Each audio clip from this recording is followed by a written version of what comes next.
Tonight on Size Eyes on the Skies. Good evening, I am meteorologist Joshua Franson with Size Eyes. I will be bringing you your local weather tonight. Right now we're looking at continued warm and dry conditions. However, rain chances will return next Thursday night into Friday, so make sure you pack your jackets. Over the weekend, we're looking at above average temps going into next week. Temperatures outside currently down in southeast Iowa, we're looking at mid-40s in Burlington and Davenport. However, up in northwest Iowa, we're looking at 35 and 39 in Sioux City and Spencer. Plus, Nico has your national forecast. All that and more on this Tuesday, March 5th, 2024 edition of Size Eyes on the Skies starts now.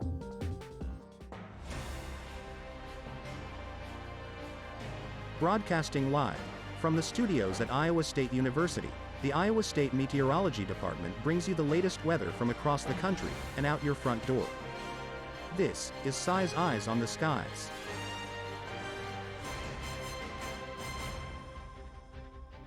Good evening, I'm your host Blake Hansen. We begin with tonight's weather story. On March 3rd to the 5th, 1960, eastern Massachusetts received their greatest March snowstorm. The storm produced record 24-hour snowfall totals of 27.2 inches at Blue Hill Observatory, 17.7 inches at Worcester, and 16.6 inches in Boston. Winds gusted up to 70 miles an hour. And now to discuss more with what's happening around the country, here's Nico with your national forecast. So tonight there's a thunderstorm chance across the entire state of Florida, or more so northern Florida than southern Florida. There's also a severe weather potential in Texas in a couple of days, and central and eastern U.S. will see a lot of rain in the upcoming few days as well.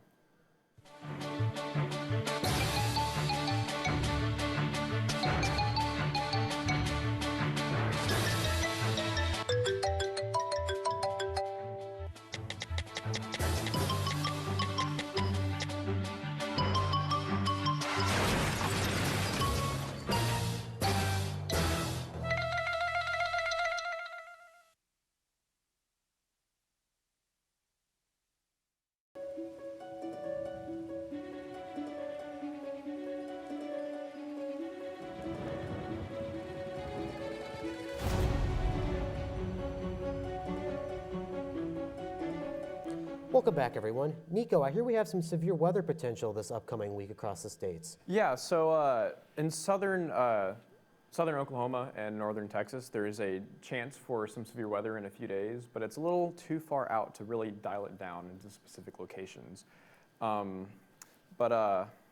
Yeah, if we also look here, you can see that we'll have to spring forward here in a couple days on Sunday. Be sure to change your clocks from 2 a.m. to 3 a.m. if they don't do it automatically.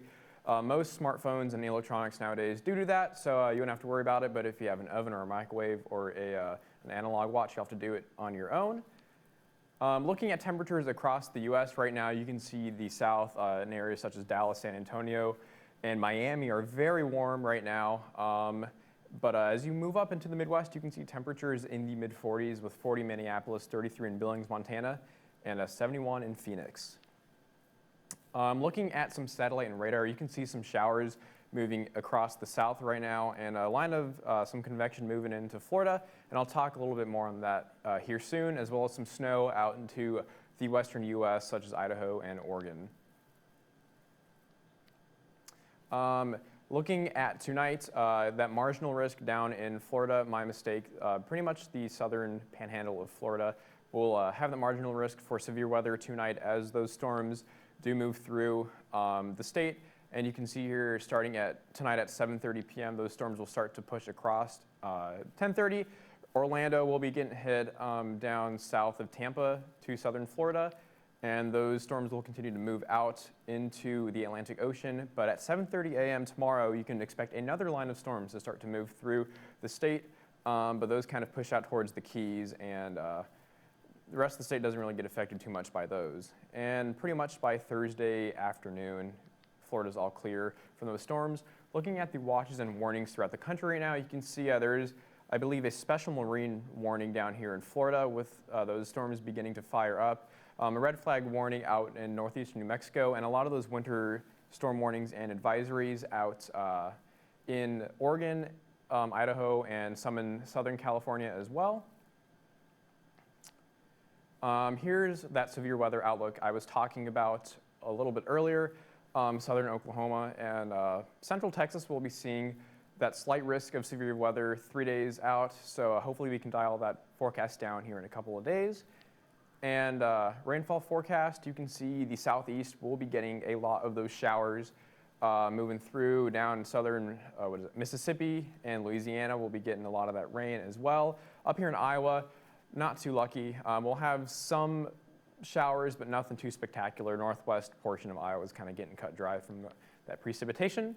Looking at the week ahead, in an area where they are under a winter storm warning, I believe, Big Bear Lake, California, you can see tomorrow the high will be 41, the low of 24 with some snow showers and mixed precipitation. Temperatures gradually warming up until next Tuesday when the high hits 53 degrees, which is about average for this time of year. Now, let's take a look at tonight's trivia question. What was the hottest recorded temperature in United States history? Was it A, 134 degrees Fahrenheit, B, 120 degrees Fahrenheit, C, 145 degrees Fahrenheit, or D, 122 degrees Fahrenheit? We'll have your answer coming right up, but now let's have a look at the week ahead with Josh. Let's take a look at the current conditions in Ames. Currently, we're sitting at 52 degrees with clear skies. Winds are to the west-northwest at 7 miles an hour. Feels like 52 out there, so that air temperature is accurate, and dew points are around 26 degrees. We'll have more after the commercial break. What do you want to get? Ice cream. Chocolate? Yeah. Let's go, honey.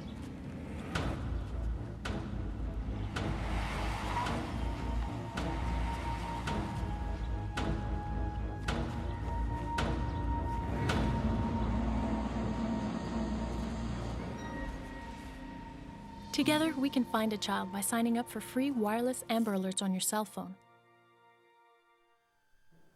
Josh, I hear it's pretty pleasant out there tonight in Iowa. It is pretty pleasant out there tonight. However, it is also pretty dry. Looking at current temperatures right now, up in Sioux City and Spencer, we're sitting at 39 and 35, so around that mid-30s area. However, down in southeast Iowa, we're sitting at 45 and 44 in Davenport.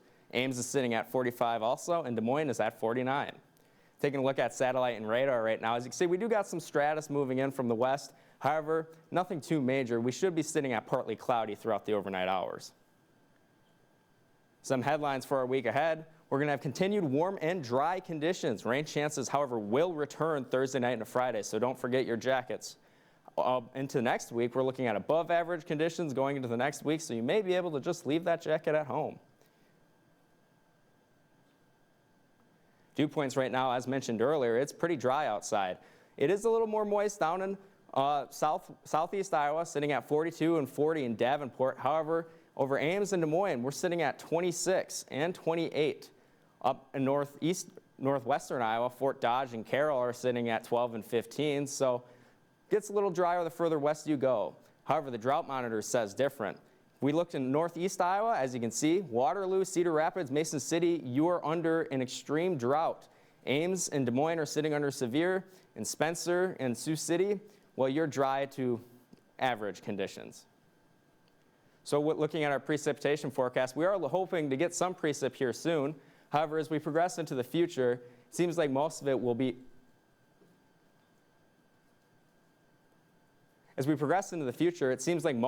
be avoiding northwestern Iowa. Southeastern Iowa, you will catch some relief. However, it may not be enough to destroy the severe drought up near the Waterloo and northeastern territories. So for tonight, we're looking at a high of 29 degrees, winds out of north-northeast at 9 miles an hour. Partly cloudy, as mentioned earlier, as that stratus moves in. And walk with me into the future, into the look ahead. As you can see, we'll be starting the morning at 34 degrees Fahrenheit. However, as we progress throughout the day, around 2 to 4 p.m., we will peak around mid-50s, high of 57 with a normal high, usually around 41 at this time of year. So get out your sunglasses and have a great day tomorrow.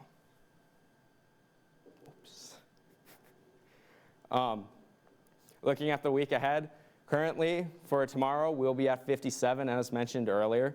Thursday into Friday, 59. However, Friday, we are expecting most of that precip to come in, and temperatures will drop off slightly. However, we are looking at a pretty nice weekend if you want to go out and have some fun at the park. Temperatures will be in the high 40s to mid 50s. And we will rebound back in next week, sitting at 67 on Monday and 70 on Tuesday with partial clouds. Thank you for that forecast, Josh. Now let's review tonight's trivia question. The trivia question was, what was the hottest recorded temperature in United States history? Was it A, 134 degrees Fahrenheit, B, 120 degrees Fahrenheit, C, 145 degrees Fahrenheit, or D, 122 degrees Fahrenheit? What do you guys think about this question here? You're asking the meteorologist? That I am. I'm gonna say it's somewhere around 130. I'm gonna have to say, I'm gonna go a little lower. Maybe about 122 seems about right to me. What do you think, Nico? I think I'll go with 134 degrees. It's kind of right between the high and the low of the answers we're given, so. All right, now that we have our guesses in, the answer was A, 134 degrees Fahrenheit, which was recorded in Furnace Creek, California on July 10th, 1913. A very ironic name for that temperature to be recorded there. Well, that concludes tonight's show. Please be sure to follow us on Twitter/X, and you can find all of our shows on YouTube under our Size Eyes channel. Thank you for joining us, and have a wonderful night.